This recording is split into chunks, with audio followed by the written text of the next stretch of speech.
It was another normal school day. Training, studying, and other hero stuff. After lunch, Izawa made everyone change into their hero costumes. Once changed, Listener waited for the rest of her friends, Ochako, Ida, Izuku, and Todoroki. She was part of the Deku squad. She wasn't the most sociable, but around her friends, she was much different. She knew that they weren't the type to judge people for being themselves. She patiently waited for Izawa to arrive. Today, we're gonna have another hero versus villain battle, and like before, teams will be chosen by lottery, he said, after picking a box that contains the folded pieces of paper. Izawa crawled back to his sleeping bag. Hopefully we're on the same team, Uraraka said. Listener smiled in agreement. The girl took the piece of paper from the box, which had the letter C written on it. Hey, Listener, the brunette called out. Which team are you on? Deku and I are on the same team. Listener saw Izuku come up to the girls. When he saw the slip of paper she was holding, he smiled nervously. Izuku, a listener? I think you were paired up with Kachan. Oi, get down, Kachan hissed. Are you trying to get us caught? He grabbed her arm and made her crouch down next to him. Listener glared at the boy. She didn't realize the uncomfortable position they were in. Her cheeks turned red when she realized that her head was resting against Katsuki's chest. Todoroki and Kaminari ran past from where they were hiding. After the quote-unquote heroes were out of view, Listener sighed in relief. Katsuki wasted no time standing up and running after their direction. Listener pinched the bridge of her nose in interaction before running after him. About 10 minutes ago, Izawa announced that the first match would be between Team A and C. Listener hurriedly made her way to Katsuki's side, who tisked when he saw her. They weren't exactly friends, but Listener had hoped to become better associated with the boy. She would be lying if she said that she didn't catch feelings for him on the first day of class. Yes, he was rude and obnoxious sometimes, but she trusted her gut feeling that there was more to him. However, now she was finding it hard to believe herself. Bakugo seemed to be more irritated than usual about her presence. Ever since the beginning of the match, she tried not to get in his way. So, why was he so cruel to her? He even had a permanent look of disappointment on his face. Could you run a bit faster? Katsuki asked.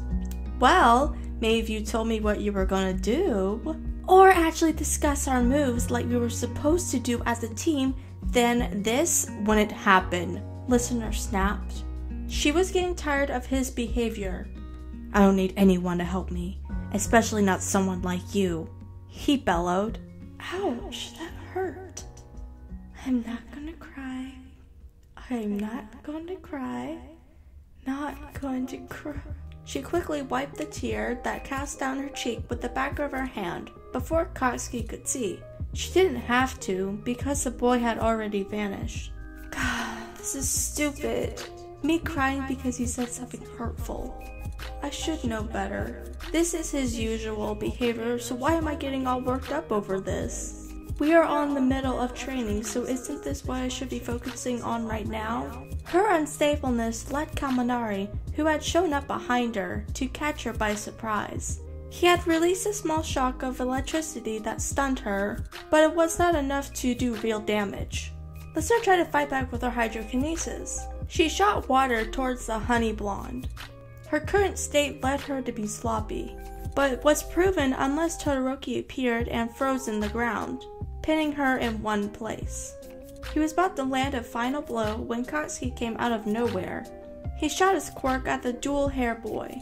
The fight went on. Katsuki managed to knock down Todoroki, but due to the splashes of water left behind from her fight with Denki, the honey blonde managed to bring Katsuki down by letting electric flow through the puddle which Bakugo was unfortunately standing on.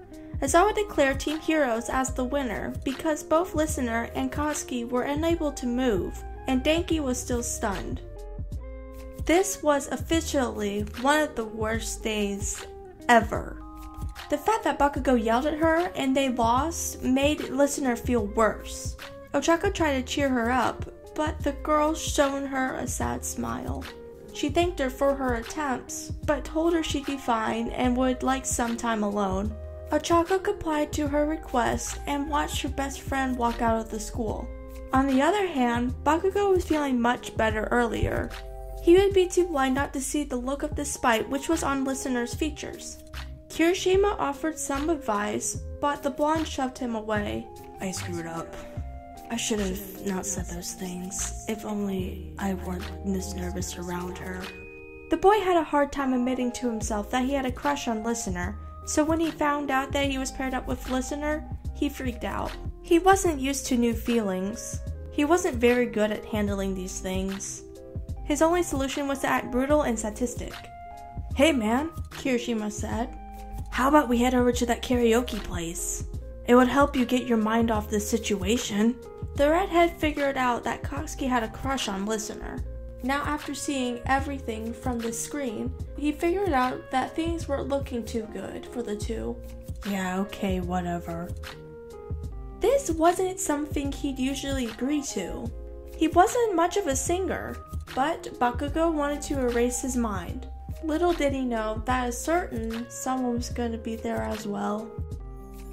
That evening, Ochako called up to check on Listener. The girl had been feeling moody, but was happy to hear from her best friend. She had invited Listener for karaoke, to which the girl agreed. They were to meet up at their favorite place in a few minutes. Slipping into a comfy, yet cute outfit, Listener went out of her house into the busy streets. After meeting with her, the girls hurried into the lounge area. They were enjoying themselves and Listener felt at ease. She loved singing. Music helps drown her worries. After a while, Ochako excused herself as she made a phone call. She walked out, letting Listener to enjoy herself. After finishing her conversation, the brunette started making her way back to where she noticed Kirishima and Bakugo. Hey Kirishima, hey Bakugo! She waved. Oh hi Ochako. Kirishima greeted her back, while Bakugo just grunted. I didn't think you'd be here, she said, scratching her cheek. Do you want to join us? Us? Yeah, it's just me and Listener. Oh. The redhead looked at Bakugo to see if he was okay with the idea. The blonde just rolled his eyes and looked away. Okay, we'll join, Kirishima said, and monitored for Bakugo to follow him and Ochako. Walking towards the lounge, the two boys were caught surprised when they heard a voice singing in sync to a favorite song of Listener's. Katsuki stood, speechless in place, looking dumbstruck at Listener. He could tell Kirishima was astonished as well. Such an angelic voice.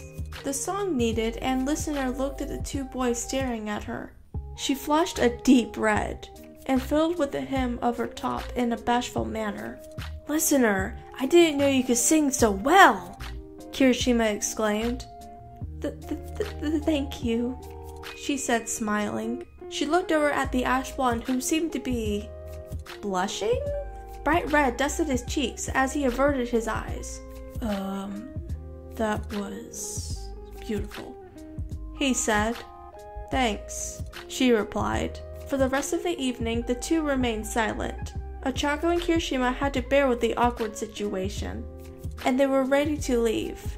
It had gotten dark, and Katsuki offered to walk Listener home. The rest of them looked at the ash blonde, stunned. What? He growled. I only live a few blocks away from her, so stop giving me those weird looks. Yeah, it's fine, Listener assured. I'll go with Katsuki. With one reluctant look from her, Ochako, who lived close by, waved goodbye. Katsuki stuffed his hands in his pockets and started walking, allowing Listener to tow behind him. The road was well lit by streetlights. Listener chose to look down at her feet while she started walking. The silence was very uncomfortable. Listener noticed that they hadn't reached the street yet. Why did he stop? She looked at him, confused.